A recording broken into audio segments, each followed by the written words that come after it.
betul ke puasa batal masukkan suatu ke dalam kelingking boleh masuk, seperti korek hidung. Dalam takhir dia kata, benarkah kalau masuk korek telinga, korek hidung tak batal?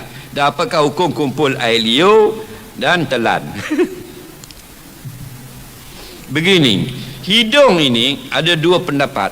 Pendapat yang pertama, lebih dari tulang hidung.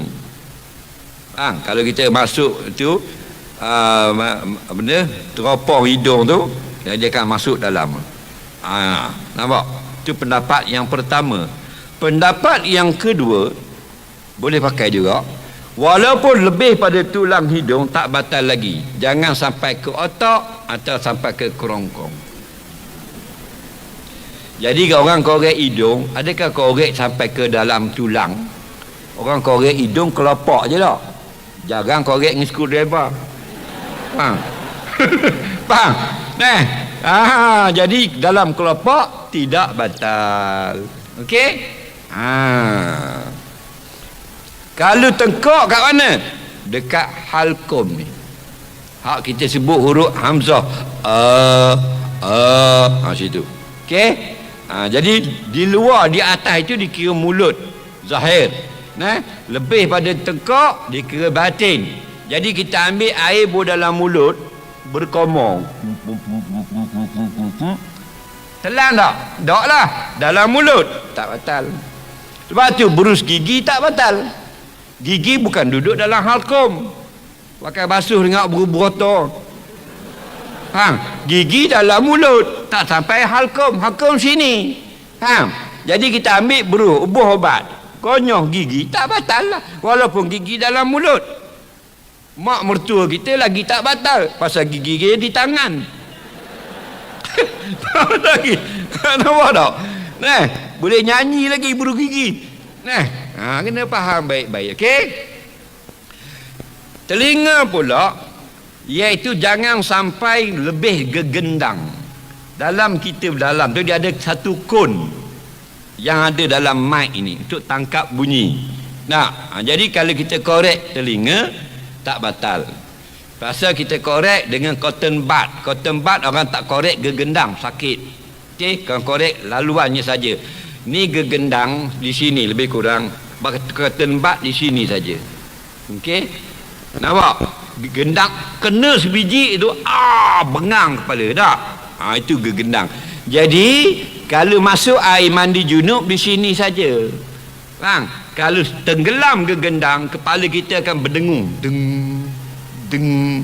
Itu dah menunjukkan batal. Okey? Jadi Allah jadikan jari kita, setiap jari kelingking yang paling kecil lah dalam 5 jari. Faham tak lagi? 5 jari manusia paling kecil ada kelingking namanya. Kelingking ini kalau kita masukkan pada telinga sendiri, jangan telinga orang, saiz lain. Setiap kelingking, tuan punya kelingking, masukkan dalam tuan punya lubang telinga, tak akan kena gegendang. Itu Allah punya rekaan.